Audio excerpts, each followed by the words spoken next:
Hi guys, ito ako ngayon ay nagluluto ng simpleng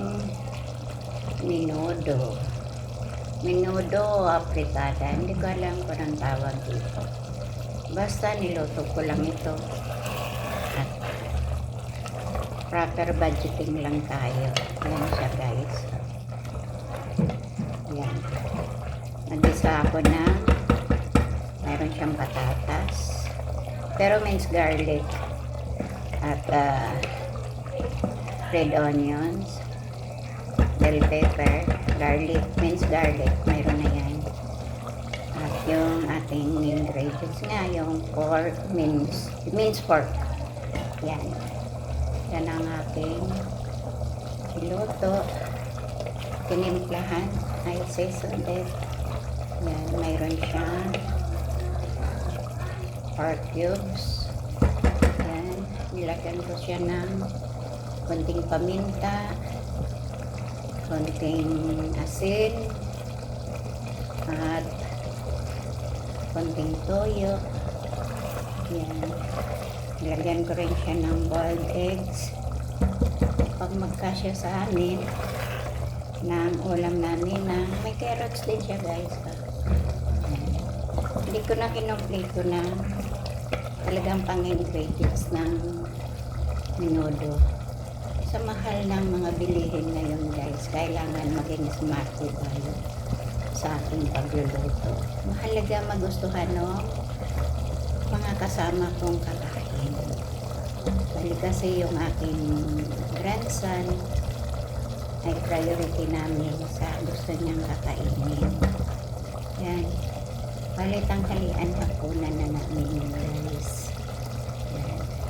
Kailangan lang timplahin mabuti at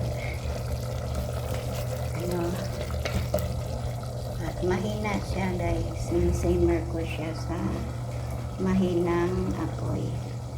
Ganyan siya. Hihinaan natin yung apoy. Oops. Para siya ay unti-unting tutalikok. Yan siya guys. Yan.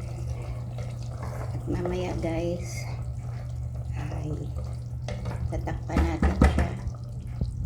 Yan. Yan guys. Bali makikita naman natin at mamaya magiging malapot na siya guys. At saka ko i-off ang ating kalan. Ganyan siya guys. Yan. Yummy yummy to guys. Tinimplahan ko na ito ng sakto sa panimpla. Kailangan lang guys magustuhan ng kakain. I'm sure guys magustuhan naman ito.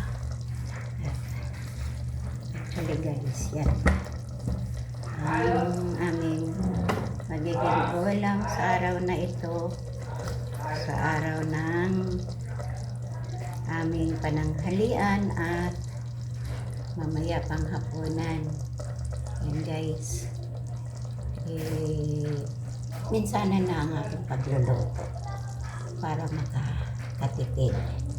Proper budgeting lang guys. Thanks for watching.